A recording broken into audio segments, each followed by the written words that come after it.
My friend, have you ever met someone for just a moment and somehow that moment stayed longer than people who promised forever? I saw her once, and I know how that sounds.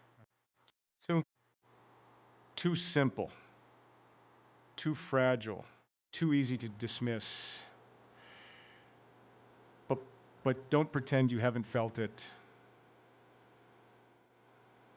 One look can become a doorway. One presence can interrupt the whole machine inside you. I had ambition. I had plans. I had this quiet belief that love would arrive after I became everything I was trying to become. But then she appeared, not loudly, not dramatically, just there. And something in me stopped running. Look at me when I say this. It was not obsession, it was recognition.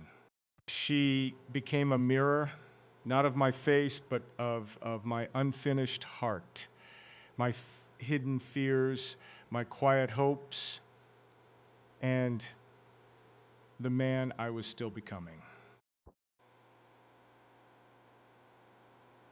Because sometimes one person does not enter your life to complete you. She enters like a mirror, so you can finally see who you were meant to become. I didn't know a single moment could rearrange a man quietly. I used to think change came through big decisions, through discipline, through hard nights when nobody claps and you keep building anyway. I respected that kind of change. I still do. But seeing her once taught me there is another kind, softer, stranger, more dangerous, because it does not ask permission before entering your heart. It does not arrive like thunder. It drives like a mirror placed gently in front of you, and suddenly you see the places you have been avoiding. I saw something in her that made me notice something missing in me. And that is not easy for a man to admit. I had been moving fast, but not always moving deeply. I had been chasing purpose, but sometimes I forgot that purpose without love can become a beautiful douce machine with no warmth inside it. You know what I mean, don't you?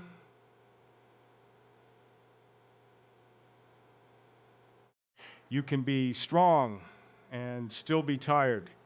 You can be successful in motion and still feel unknown and silent. Silence. You can have plans, goals, systems, and still feel like some quiet part of your soul is standing at the window waiting for someone to recognize it. When I saw her, it was not that I suddenly understood her whole life. I did not. That would be arrogant. I only understood the effect her presence had on mine. She made me slow down inside. She made me aware of my own unfinished places, not broken places, unfinished places. There is a difference. Broken makes you feel ashamed. Unfinished makes you feel invited. And for the first time in a long time, I felt invited back into my own heart. That is where vulnerability began for me. Not in a dramatic confession, not in some perfect speech. It began in the simple recognition that I was not as complete as I pretended to be. I had learned how to protect my focus, protect my future, protect my energy. But somewhere along the way, I also protected myself from being truly seen. And maybe you have done that too. Maybe you learned to call it peace when it was really distance. Maybe you called it standards. Sometimes it was fear. I am not judging you. I am speaking, I know too well, and the place called them wisdom. I built walls and called it healing. But then one look reminded me that the heart does not heal by hiding forever. But here's what nobody told me. Sometimes the person who awakens you does not even know what they awakened. She may not know that I carried that moment differently. She may not know that something in me stood still, like a compass finding north after years of spinning. And maybe that is what made it pure. There was no contract, no promise, no demand, just presence, just a quiet collision between who I was and who I might become. Have you ever felt that? Have you ever met someone and thought, not, I need you to save me, but I need to become honest because of what I felt near you? That is a different kind of love. It does not beg, it reveals. Trust, for me, did not begin with trusting her. That would be too fast, too easy, too romantic in the wrong way. Trust began with trusting what the moment showed me. Trusting that my heart was not foolish for noticing. Trusting that tenderness was not weakness. Trusting that maybe love is not a distraction from destiny, but one of the ways destiny speaks. I had spent so much time believing that if I let feeling enter the room, it would slow the mission down. But maybe the mission was never meant to be cold. Maybe the mission was supposed to have a heartbeat. Maybe the future I wanted was not just something I build with my mind, but something I had to become worthy of with my presence. Presence is harder than promises. I can promise things when I am inspired. Anyone can. But presence requires me to stay awake when the feeling becomes real. When the mirror shows not only beauty but fear, not only hope but responsibility. One look from her did not give me ownership. It gave me awareness. It asked me to become present before I became certain. It asked me to listen before I explained. It asked me to stop turning love into a future achievement and start treating it like a living truth in this moment. Because love is not just the dream of holding someone someday. Love is how honestly I hold my own heart today. So I do not place my confusion in another person's hands. and call it devotion. Wait, before you scroll past this feeling, stay with me. There is a part of us that wants everything clear before we risk anything. We want signs without uncertainty, intimacy without exposure, timing without patience. But real connection does not work like that. It is more like orbit. If two souls are meant to move near each other, they cannot crash through force and call it love. They need gravity. They need rhythm.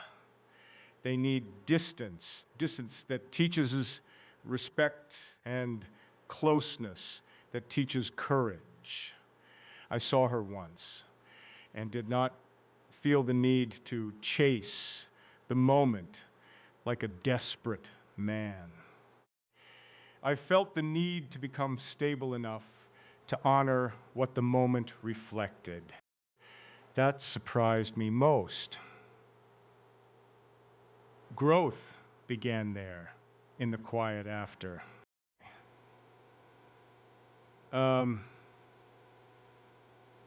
Not because I had her, but because I had seen myself more clearly. I started asking different questions. Am I becoming someone who can love without controlling? Can I care without needing immediate proof? Can I carry hope without turning it into pressure? These are not small questions. These are the architecture of a life. Because the way I love reveals the way I trust time, and the way I trust time reveals whether I believe life is guided by fear or by meaning. I do not want a love that is only intensity. I want alignment. I want peace with fire inside it. I want a connection where two people do not shrink each other, but remind each other of the highest thing they came here to build. And maybe that is why I have not been the same since. Not because I know what will happen. I don't. Not because one encounter guarantees a destiny. It doesn't. But because it returned me to reverence. It reminded me that a person can be a doorway without becoming a possession. A moment can be sacred without becoming a claim. A woman can become a mirror without being made responsible for every wound I finally have the courage to face. That is love growing up inside me. That is trust becoming clean. That is presence becoming stronger than fantasy. So if you are listening and you have ever been changed by someone you barely knew, do not mock your own heart too quickly. Some meetings are not meant to complete the story in one scene. Some meetings simply turn the light on.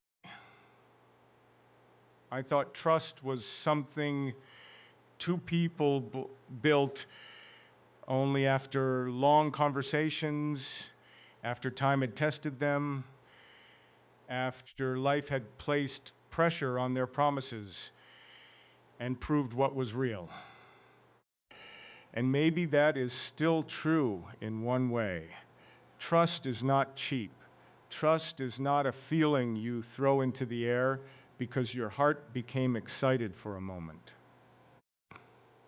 But after I saw her, I realized trust also begins before the other person ever makes a promise. It begins in the secret place It's where I decide whether I can trust what awakened inside me. That was the first test, not her. Me, I had to ask myself if I was brave enough to believe that tenderness could be intelligent. That sounds strange, but you know what I mean. So many of us have learned to respect only what looks strong from the outside, the plan, the income, the mission, the discipline, the long road.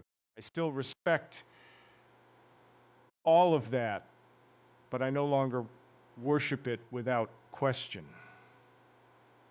Because what is the point of building a future so massive that no one can touch your heart inside it?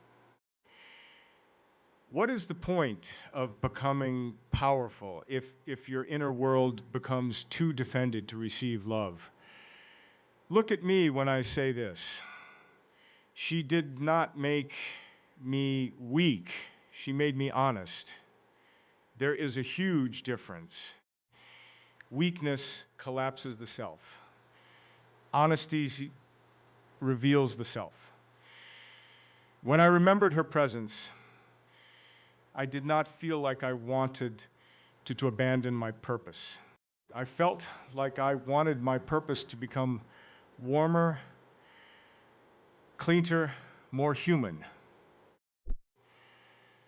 I wanted the work of my life to have room for laughter at the table, silence on difficult days, and one hand reaching for mine without needing me to explain every storm inside my chest. But here is the turn I did not expect.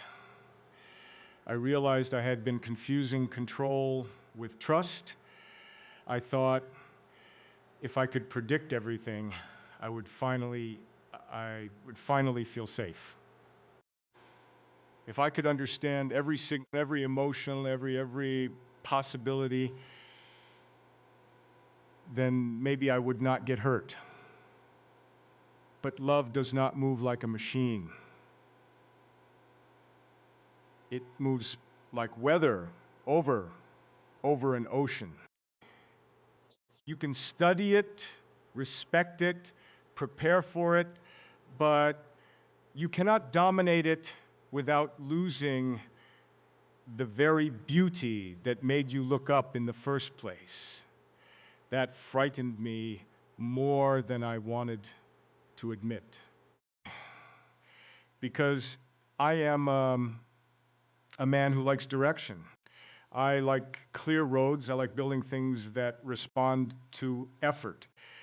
But connection is different. You can give effort and still be asked to wait. You can feel something true and still not know where it belongs. You can be changed by one encounter and still have no right to demand the next chapter. That is where trust becomes sacred. It stops being about getting an answer quickly and starts being about standing with an open heart without turning openness into hunger. Have you ever had to hold a feeling without forcing it to explain itself? That is not easy. The mind wants a conclusion. The heart wants reassurance. The ego wants proof that it was not foolish for feeling someone from so much. So little, but the soul, if you listen closely, asks for something deeper. It asks for patience. It asks for presence. It asks for courage. It says, do not rush what's meant to ripen. Do not turn a mirror into a cage. Do not make someone responsible for the meaning they helped you discover.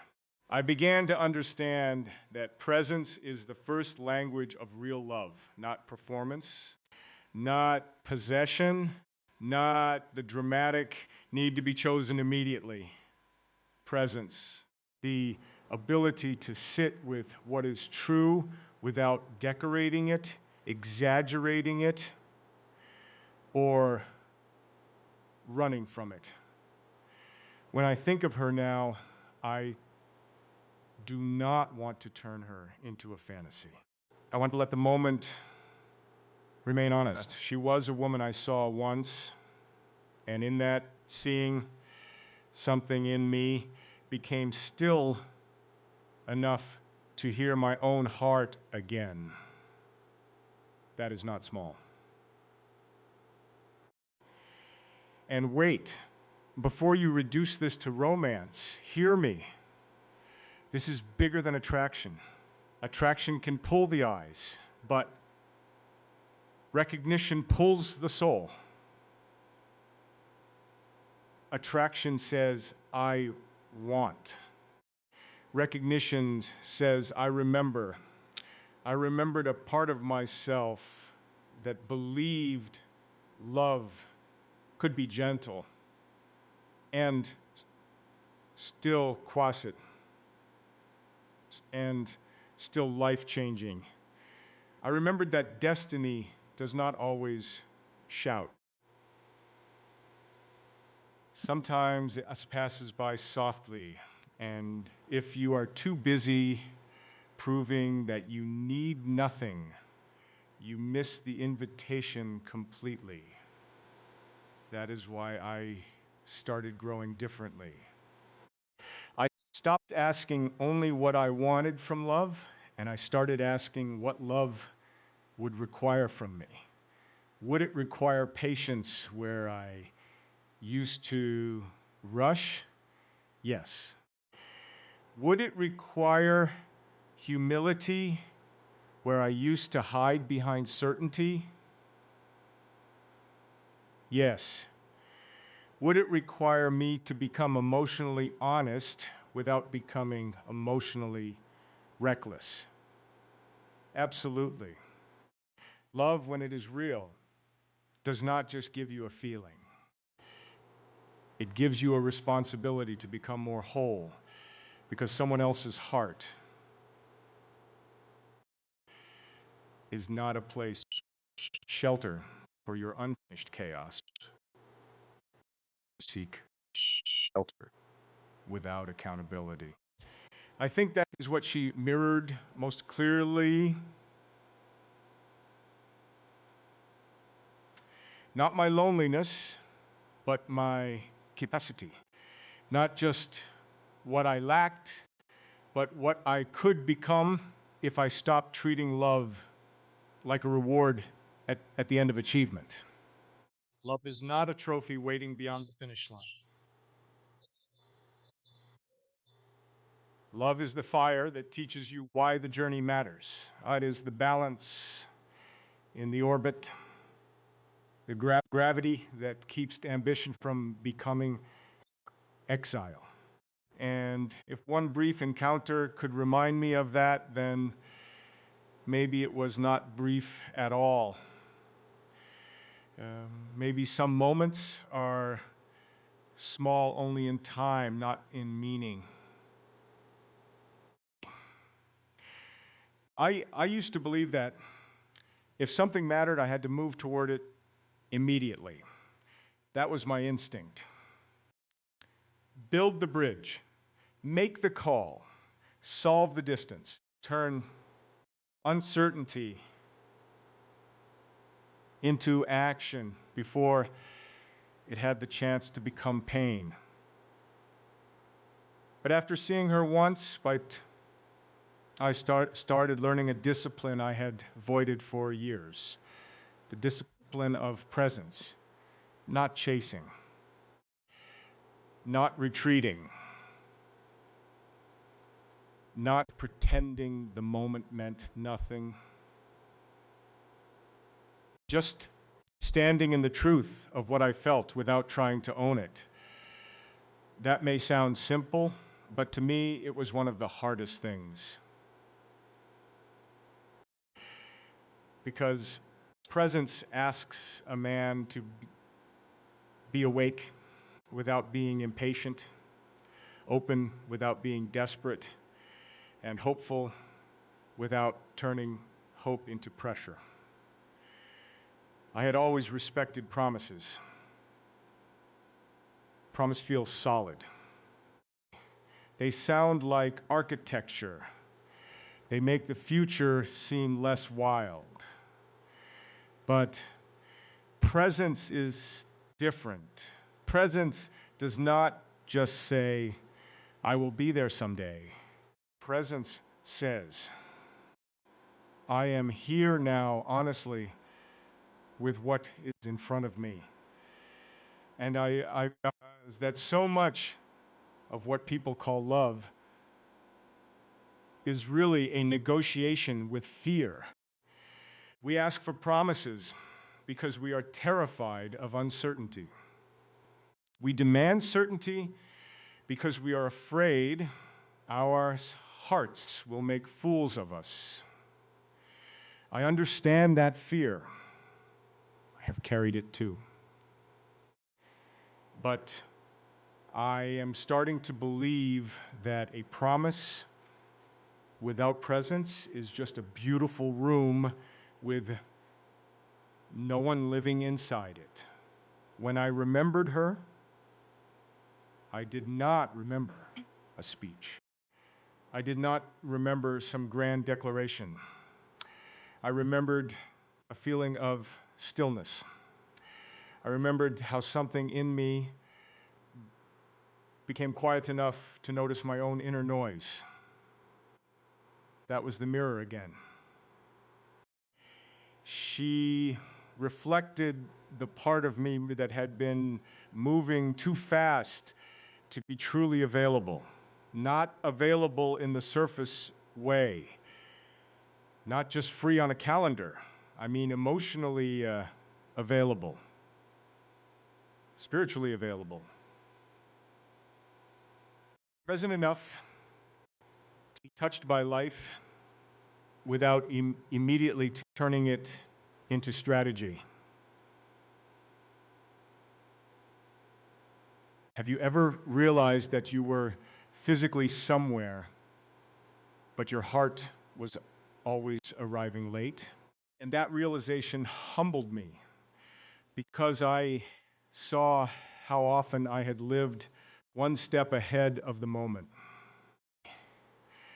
Even in love, I was sometimes already in the future, imagining outcomes, protecting myself, calculating risk, preparing for loss before anything real had even been given a chance to breathe.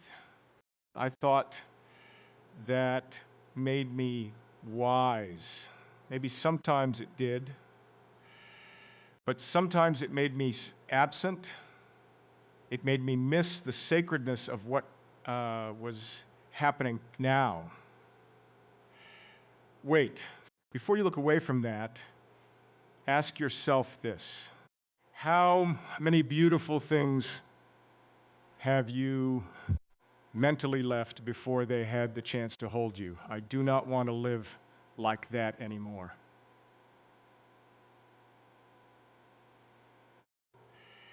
I do not want to meet someone meaningful and immediately turn them into a problem to solve or a future to secure. I want to learn how to stand in the first truth without violating it. I saw her once, and the truth was simple. Something in me recognized something in her. That is all I know. That is enough for now. It does not need to become a possession to be meaningful.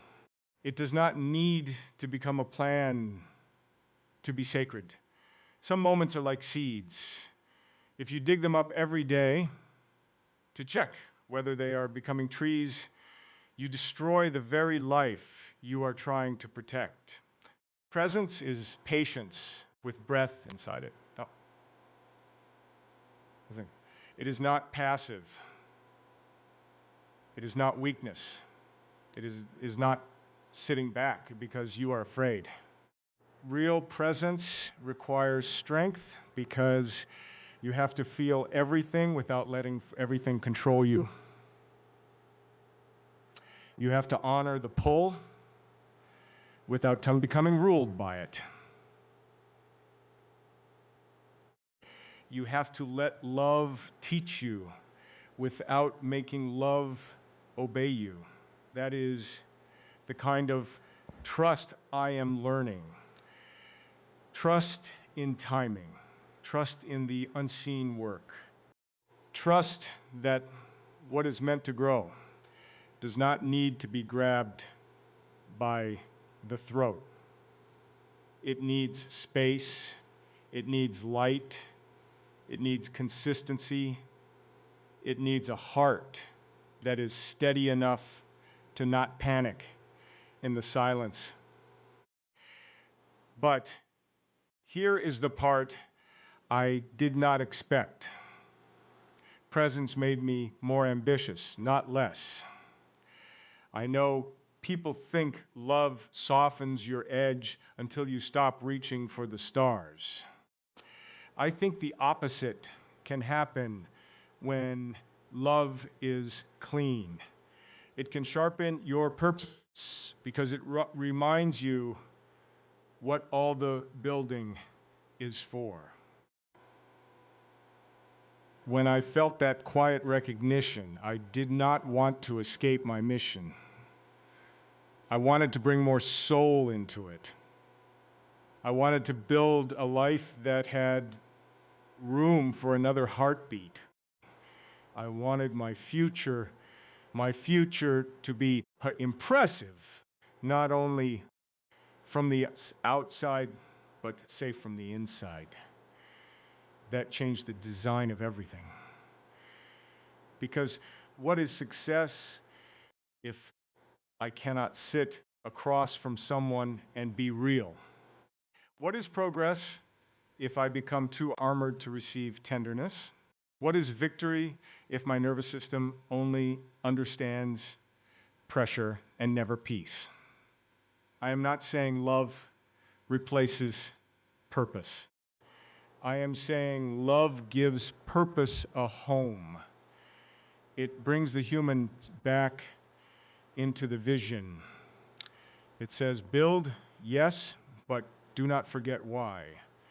Rise, yes, but do not rise so high that no one can reach your hand.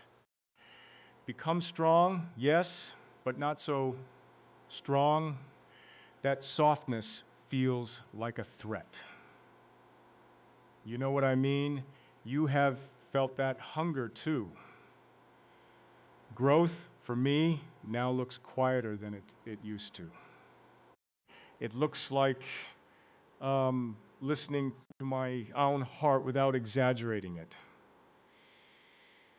It looks like respecting her humanity, even in my imagination. It looks like refusing to make a stranger, sage or savior. It looks like becoming the kind of man who can meet destiny without trying to control its breathing. That is not easy. Some days, the old impulse returns. I want clarity. I want a sign. I want the universe to write the next sentence in language I cannot misunderstand. But life is not always that loud. Sometimes meaning comes as a whisper, and maturity is learning not to shout over it. So if she was a mirror, then chapter 3 of what she showed me is this. Presence is love before love has a name. Presence is how I prove to myself that I can be trusted with what I feel. Presence is the bridge between longing and wisdom. I do not know what the future holds, and I will not pretend I do. But I know this. Since that moment, I have wanted to become more awake, more honest, more patient, more aligned. Not because I am waiting helplessly for someone else to complete me, but because one glimpse reminded me that my heart was never meant to be a locked room. It was meant to become a place where truth could enter gently and stay without fear.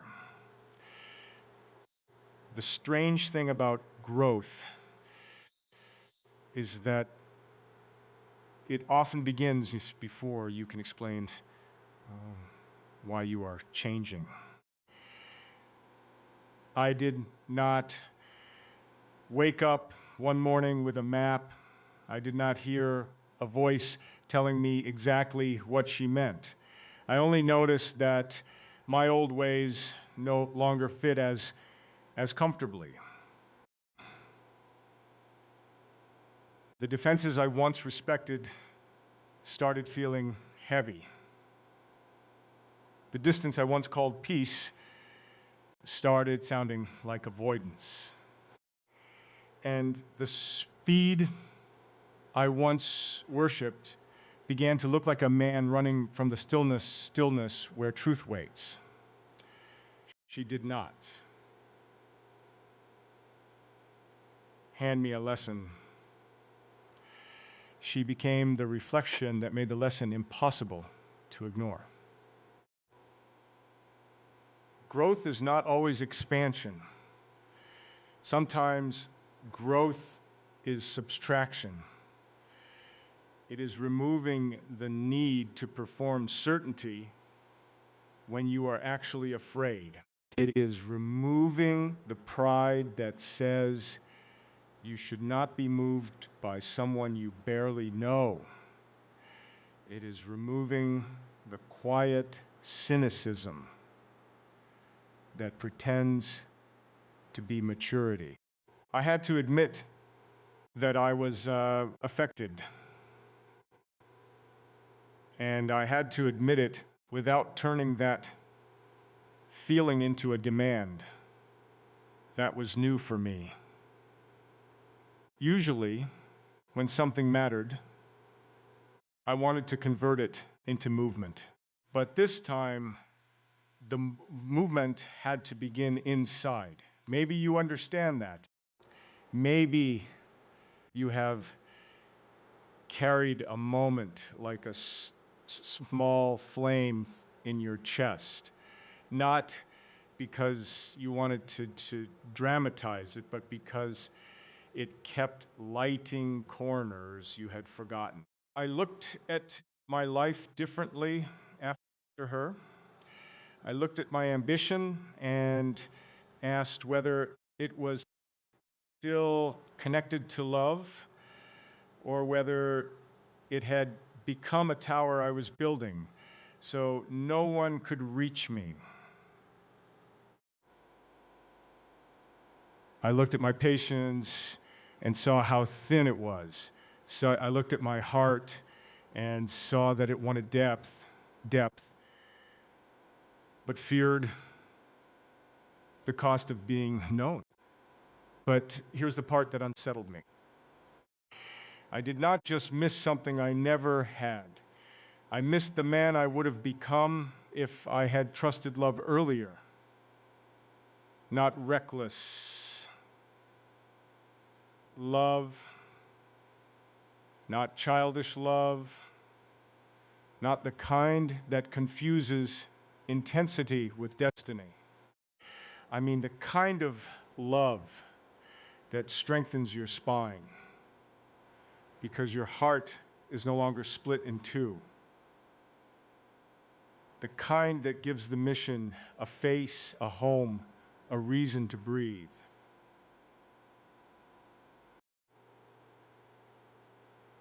Have you ever looked back and realized your greatest delay was not in success, but in softness?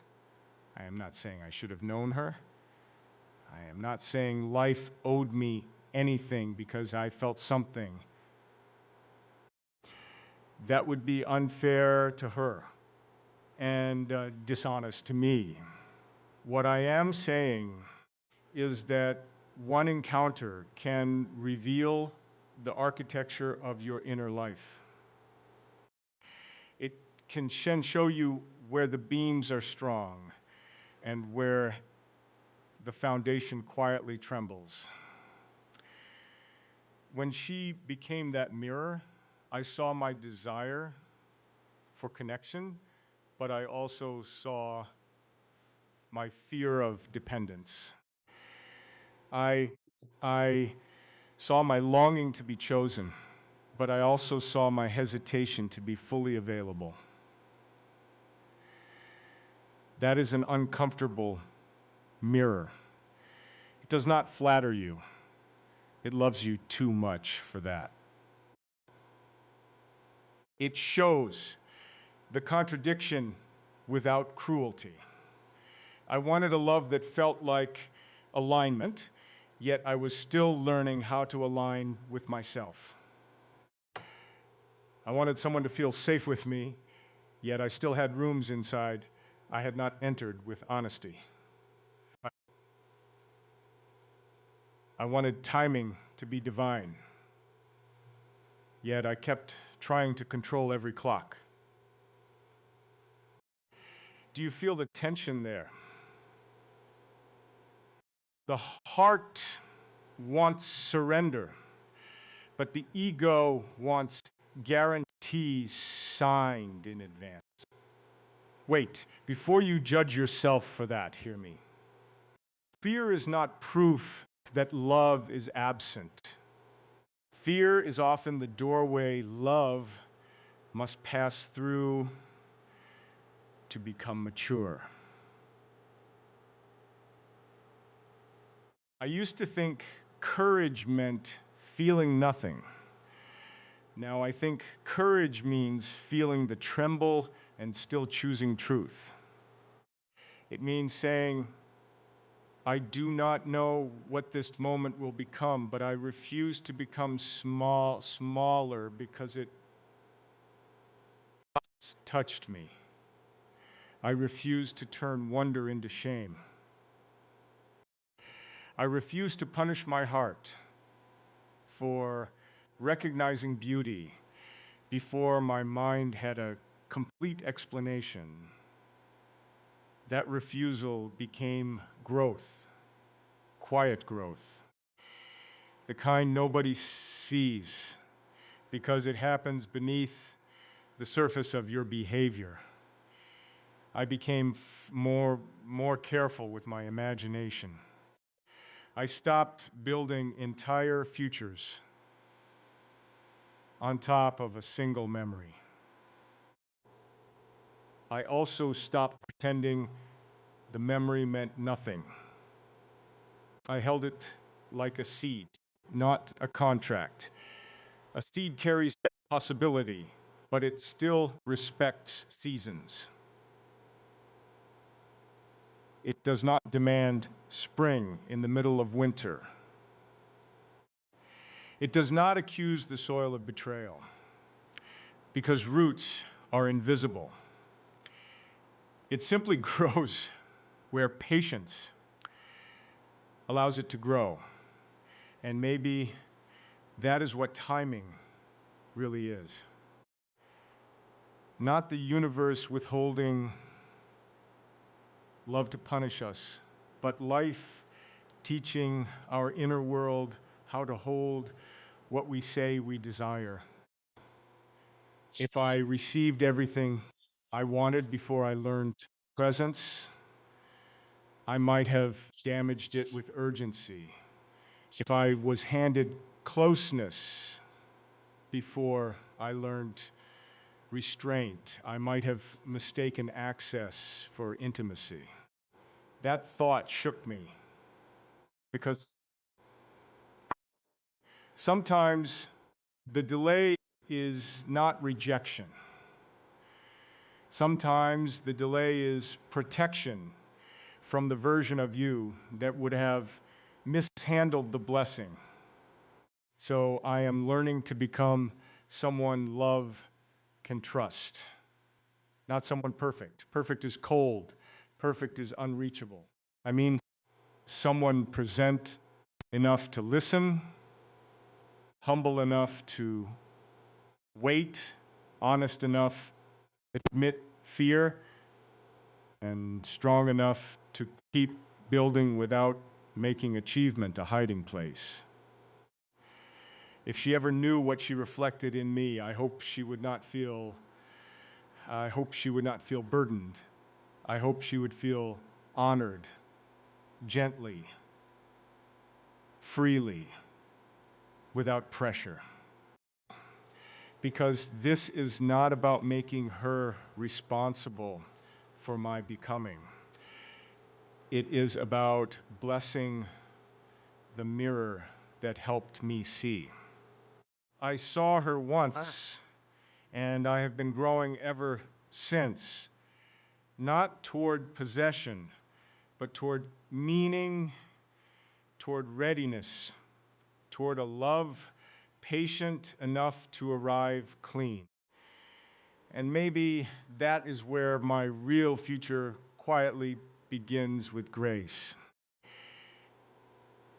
I began to see purpose after that moment, as if my whole life had been differently after that moment, as if my whole life, straight lines, and she quietly showed me the curve. I had always believed purpose was a destination, something out there, something waiting beyond more effort, more sacrifice, more proof. But when I saw her, purpose felt less like a mountain and more like a table. A place where the work of my hands could finally meet the warmth of another heart. I did not want less from life. I wanted life to mean more when I reached it with someone gentle nearby. That changed the way I measured success. I started asking whether the things I was building could hold love, or whether they were secretly designed to keep love outside. That question followed me into quiet rooms. It followed me into work, into prayer, into the silent minutes before sleep, because I knew deep down that a life can look extraordinary from a distance and still feel empty up close. You can win the world's attention and still ache for one person who sees you without needing the performance. Don't pretend you haven't wanted that too, even if you say it. For me, shared purpose does not mean two people wanting identical dreams. That sounds tidy. But humans are not machines. Shared purpose means that the direction of your souls does not constantly fight. It means her peace does not threaten my ambition, and my ambition does not starve her peace. It means I can be building something difficult and still remain soft enough to notice when she needs presence. It means she can have her own fire, her own calling, her own sky, and I do not confuse support with possession. That is rare. That is mature. That is love growing. But here is the confession I almost avoided. Before that moment, I think part of me wanted love to fit into my life like a beautiful accessory, something that would inspires me without interrupting me, comfort me, without challenging me, stand beside me without asking me to become more truthful. That was not love. That was convenience wearing a romantic face. And when she became that mirror, I saw how unfair that was. Have you ever wanted connection, but only the version that would never touch your deepest defenses?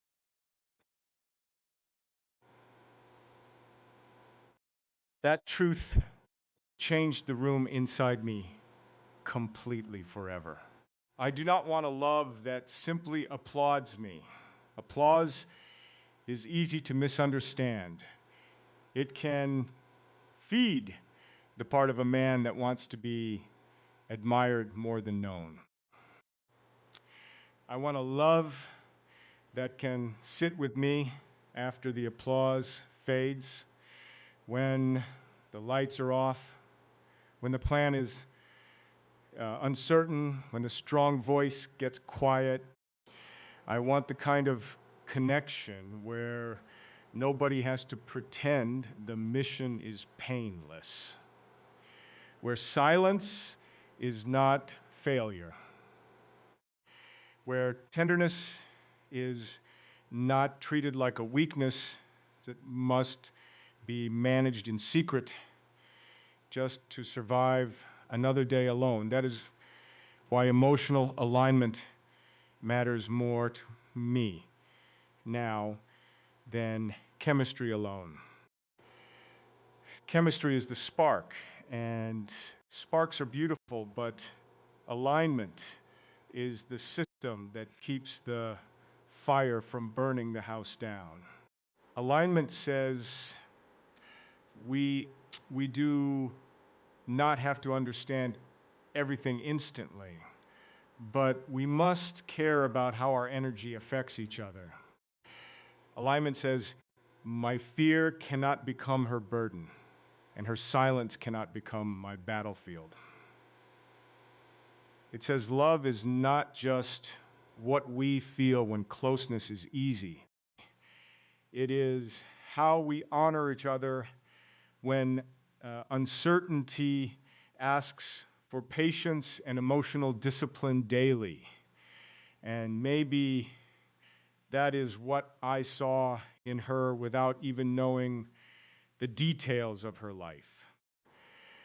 I saw the possibility of alignment, not ownership, not fantasy, possibility. Something in her presence suggested calm strength, the kind that does not beg to be noticed because it is already rooted. Maybe I projected some of that. I have to be honest, maybe I saw partly what I needed to see. But even then, even with that humility, the mirror still mattered, because it showed me the direction. My heart was hungry to travel with someone real and unafraid someday, maybe. Wait, before you call that naive, tell me this. When did we decide that sincerity was embarrassing? When did we start mocking the heart for recognizing beauty before the mind could verify every detail? I understand caution. I respect it. I am not asking anyone to hand their life to a feeling. I am saying there is a difference between wisdom and emotional exile. Wisdom protects love so it can breathe. Exile locks love outside and calls the locked door maturity. I lived behind that door long enough to know the sound it makes and when heart starts knocking softly. Now I want purpose to feel shareable even before it is officially shared.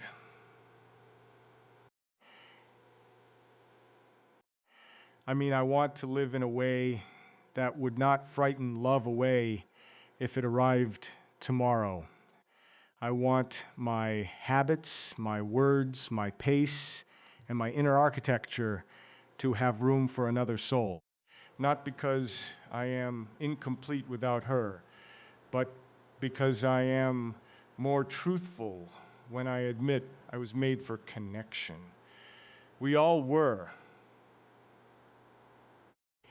Even the strongest person still needs a place where strength can exhale, and a witness who does not confuse vulnerability with defeat or need with failure anymore. So, what did that one look teach me about shared purpose? It taught me that love is not supposed to shrink the vision. It is supposed to humanize it. It taught me that the right connection does not pull a man away from becoming. It calls him into becoming with cleaner hands, a steadier heart, and a deeper reason. She may never know how that moment changed the design of my future, but maybe that is part of the grace. Some mirrors do not stay. They simply show you where to walk next with patience, trust, and love awake inside. Time became the quiet teacher I never asked for, but desperately needed. After seeing her, I wanted answers, naturally, because the human heart is impatient when something feels rare.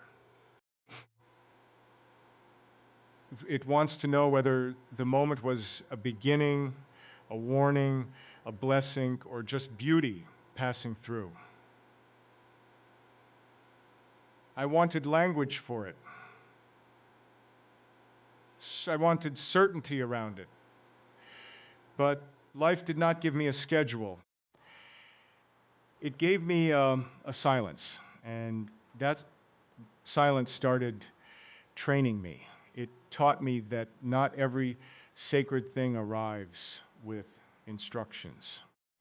Sometimes meaning comes first and clarity follows later when the heart is ready. That was difficult for me because I was used to respecting speed. I admired the person who moved first, built first, decided first, risked first. But love taught me that the fastest hand is not always the wisest hand. Sometimes reaching too quickly turns a gift into a burden. Sometimes wanting to secure a feeling, the very innocence that made it beautiful. I had to learn that patience is not emotional laziness. Patience is active trust. It is a disciplined tenderness. It is the ability to protect a possibility without dragging it into the light before its eyes can open.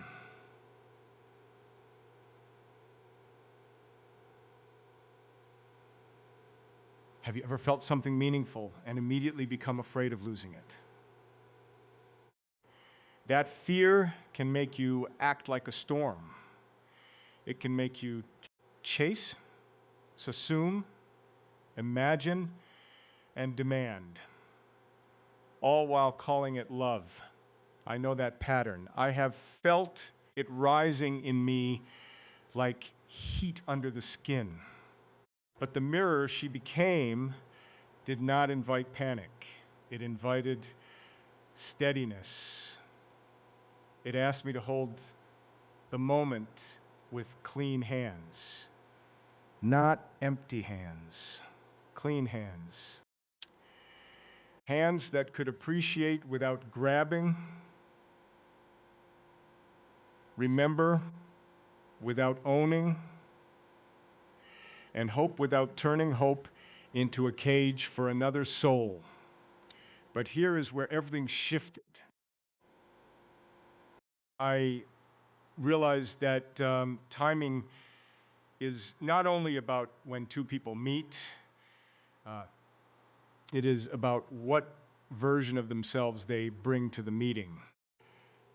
Two people can find each other at the perfect hour and still miss each other if their hearts are not prepared.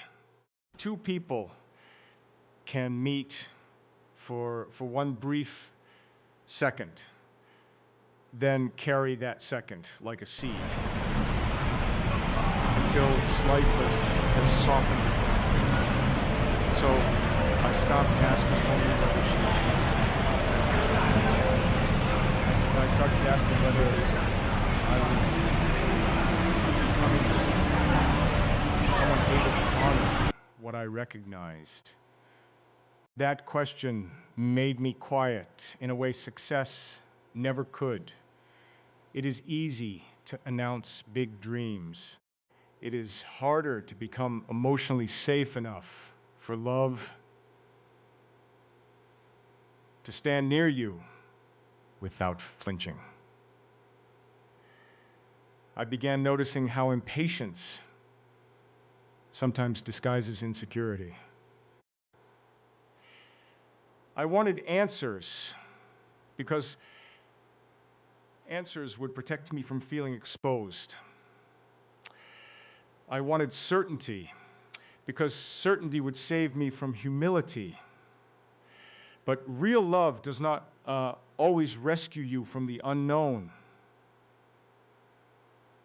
Sometimes it asks you to become faithful inside it. It asks you to breathe while the future remains unwritten, and to keep your heart soft without becoming careless. Look at me when I say this. Waiting is not the same as wasting. Some waiting is preparation. Preparation, wearing ordinary clothes. Some silence is not absence, but formation. I know how painful that sounds when your heart runs movement. I know the ache of carrying a question that does not answer back.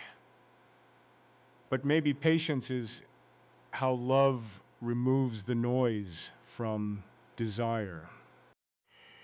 Maybe it teaches us to separate longing from entitlement, faith from fantasy, and devotion from control. Because if I truly honor her, even as a memory, I must honor her freedom before I honor my longing. And that is where trust became deeper, not dramatic, deeper. I began trusting that what is real does not need to be forced into proof every 5 minutes. I began trusting that my heart could feel something profound and still behave with dignity. I began trusting that destiny, if it exists, is not fragile enough to be destroyed by patience. That gave me peace. Not the kind of peace that means I stopped caring. The kind that means I stopped trying to turn care into pressure.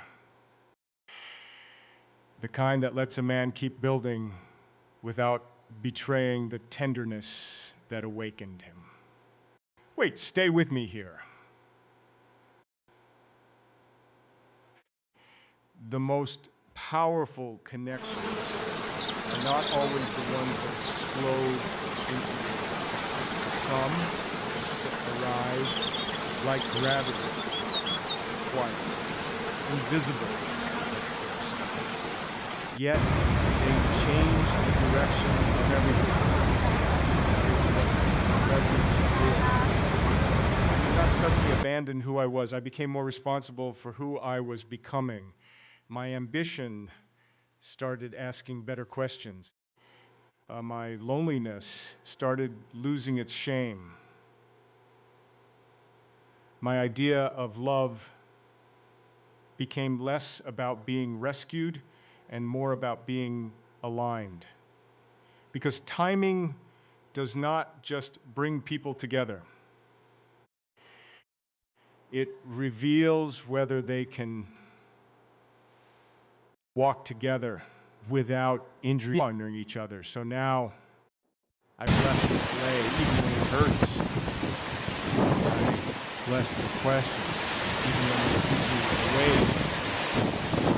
I bless the mystery, because mystery has stopped me from reducing the answers to many of my needs.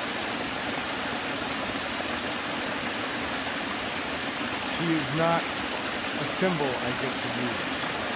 She is a person, even if I only saw her once.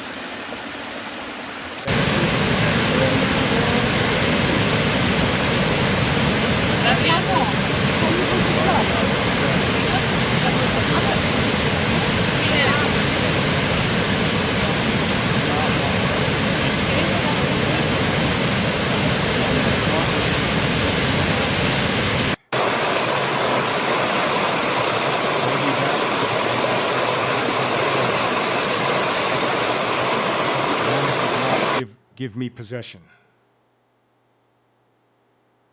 It gave me direction. It taught me to trust slow things, honest things, unseen things.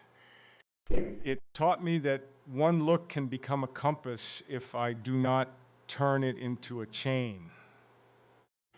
And if she ever crosses my path again, I hope I meet her as a man who has used the waiting well. Not perfect, but present. Not desperate, but awake. Because timing is not just about arrival. Timing is about becoming someone you love, finally recognize, and safely stay beside. By the time I reach this part of the story, I understood something I had waited saying. It did not just make me feel, he made me reorient. That is different. Feelings can pass through a man like weather, beautiful and intense, then gone by morning. But reorientation changes the map. It changes what you call north. It changes the way you enter rooms, the way you measure silence, the way you imagine a future that once seemed only about distance, effort, and arrival. I saw it's a once, and somehow my direction became less about escape and more about home. That word used to make me uncomfortable.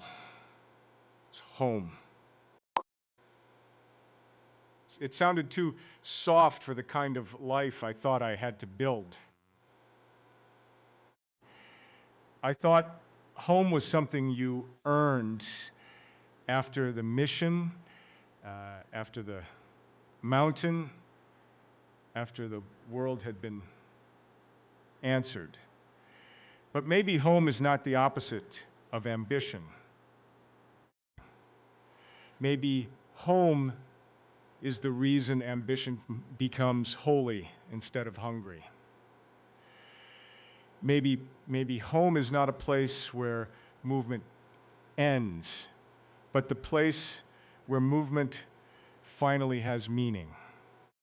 Have you ever achieved something and still felt like there was no one inside you to receive it? I have. That is why this changed me. I started to understand that love is not just emotional closeness. Love is direction. Love is the quiet force that asks whether the path you are walking can carry another soul without crushing it. Love asks whether your dreams make room for tenderness. Oh, it asks whether your discipline coaching can exist with patience. It asks whether your confidence can bow to mystery without feeling humiliated.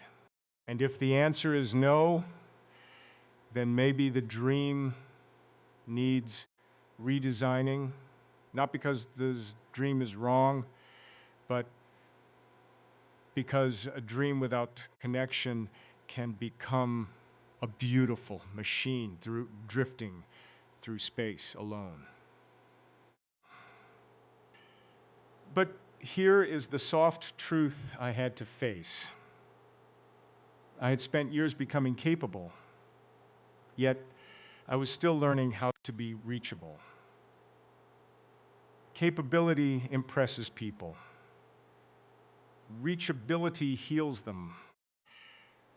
Capability builds the house. Reachability lights the room. And when I thought about her, not as a possession, not as an outcome, but as that mirror of the unfinished heart inside me, I saw that I did not only want to be admired from a distance. I wanted to be safe up close. That sentence humbled me, because being safe up close requires more strength, emotional honesty.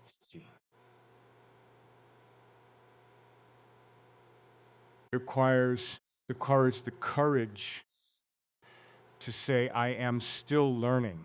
It requires me not to turn fear into distance, or longing into pressure, or uncertainty into a test someone never agreed to take. You know what I mean. Sometimes we punish people for not answering questions we never had the courage to ask cleanly. Sometimes we make silence mean rejection because rejection feels easier to understand than mystery. Sometimes we would rather assume the ending than remain present in the unknown. I have done that. I am not above it. I am becoming aware of it. Wait, stay with this.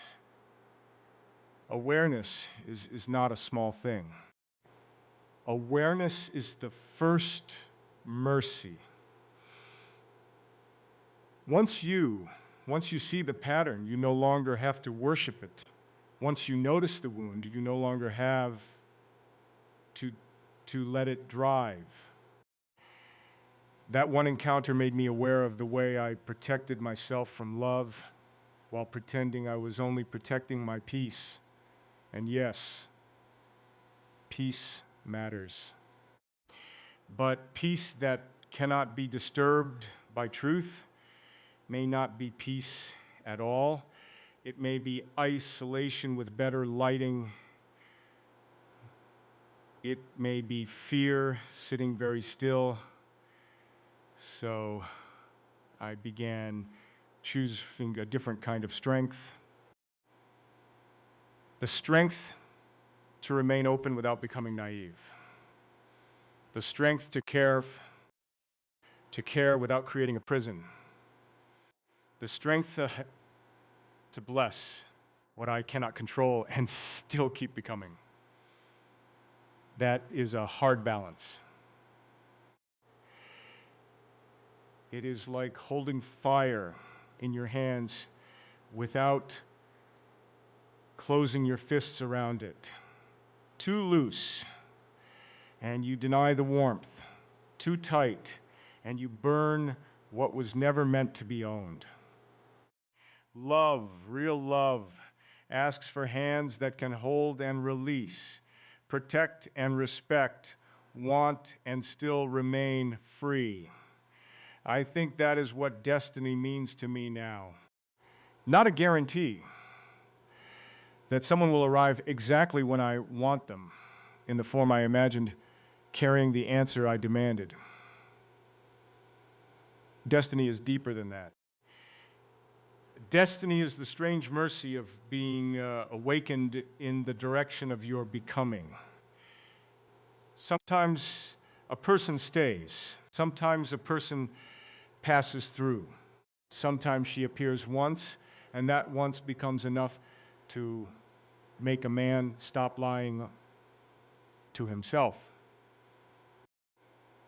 Tell me, when was the last time a moment told you the truth more clearly than 1,000 explanations ever could? If she ever knew, I would want her to know this just gently. I did not make her into a fantasy to escape my life. I let the memory of her rear me to my life more honestly. I let it ask better things of me. I let it challenge the coldness I mistook for focus. I let it soften the ambition that had forgotten to breathe. And that is why I can carry the moment without demanding that it become anything before its time. The blessing was not control. The blessing was clarity with tenderness inside it. So maybe meaning is not always found in what we keep. Sometimes meaning is what changes us without belonging to us. I saw her once, and I became more careful with love, more respectful of timing, more committed to becoming emotionally aligned before asking another heart to stand near mine. That is not loss. That is grace. Because the right mirror does not flatter you. It calls you forward. It shows you the man beneath the armor, the hope beneath the fear, and the quiet truth that love, when honored, does not distract from destiny. Now I come to the quiet ending, though it does not feel like an ending to me. It feels more like a candle left burning. In a room I finally had the courage to enter. I saw her once, and I have carried that moment not as a wound, not as a demand, but as a sacred interruption. It interrupted my speed. It interrupted my certainty. It interrupted the story I kept telling myself that love would arrive only after I had become untouchable.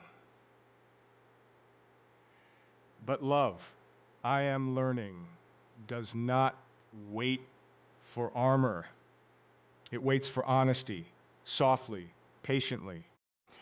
And if you are still here with me, listening like something in your own chest recognizes this, then maybe you understand the strange mercy of being changed without being claimed. She did not belong to me. I need to say that clearly. No soul becomes ours because it awakened us.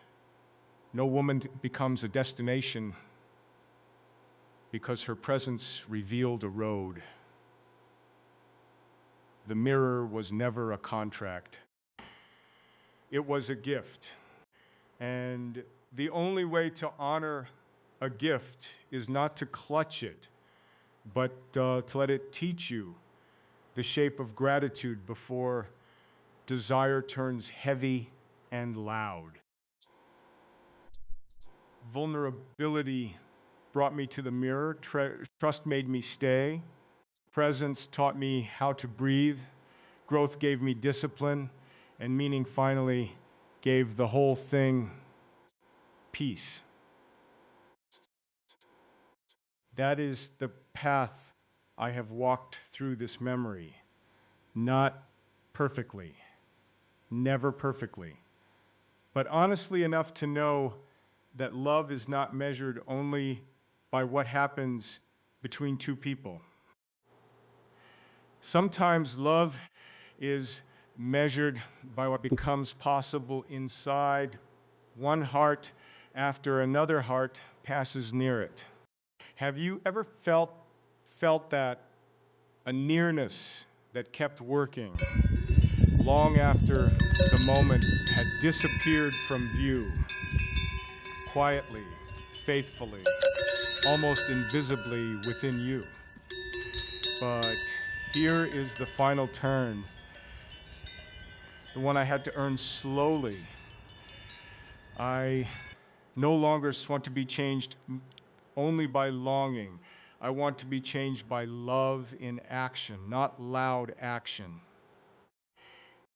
Not theatrical gestures built to impress an imaginary audience. I mean the daily action of becoming steady, kind, available, patient, and brave enough to tell the truth without making truth a weapon. I mean, learning to answer silence with dignity, distance with respect, and uncertainty with faith that does not collapse at the first sign of delay. That is love with roots, not fireworks anymore. If she ever returns to my life, I want to meet her from that place. Not from hunger, not from panic, not from the old need to prove that my heart was right. I want to meet her as a man who has listened to what the waiting taught him. A man who can look at beauty without turning it into pressure. A man who can receive tenderness without doubting it. A man who understands that timing is not an enemy, but a sculptor with quiet hands. Would you trust love more if you believed delay could still be devotion? And if she never returns, I will still bless what she revealed. That is not defeat, that is maturity. Some people enter our lives to stay beside us, and some enter lights like light across water, showing us where the surface has been disturbed and where the depth has been waiting. I can grieve the unknown without becoming bitter. The spark without I can let inventing a whole fire around it because I did not turn it into an idol. That is freedom. That is quiet strength. That is peace entering the room gently. Look at me when I say this. The person who changes you is not always the person who stays. Sometimes they are the messenger, the mirror, the sudden softness that interrupts your defense and points you back toward the life you were afraid to want. And that does not make the connection small. It makes it it's sacred in a different language. We keep trying to measure love by duration, but the soul often measures it by transformation. Did it make you more honest? Did it make you gentler? Did it move you closer to meaning? Then it mattered deeply, truly. I saw her once, and now I understand that the mirror was never only about her. It was about the man I was becoming when no one was watching. It was about whether I could love without entitlement, hope without obsession, and build without abandoning the tenderness that makes building worthwhile. It was about learning that connection is not a detour from purpose. Connection is often the hidden power source beneath purpose. It is the reason the engine, it is the warmth inside the machine. It is the hand that reminds the dreamer to come back alive again today. So, to the woman who may never know, thank you for the mirror. Thank you for the stillness. Thank you for awakening a truth without needing to explain it. And to you listening right now, do not be ashamed of the moment that changed you. Do not rush to name it. Do not shrink it so others can understand it. Let it become wisdom. Let it become patience. Let it become a cleaner way to love the people, life, places before you. Maybe the blessing was not possession. Maybe the blessing was becoming able to see yourself with mercy again. This is my benediction, soft and honest. May every mirror that finds you make you braver, not harder. May every delay teach you patience without stealing your wonder.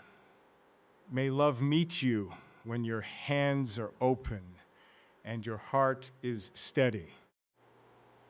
May you build great things, but never forget the quiet reason greatness matters. And if one person ever looks at you and wakes the hidden room inside your soul, do not run from the light. Stand there. Breathe. Let it show you the man you were always meant to become. Let it lead you home, gently, completely, whole.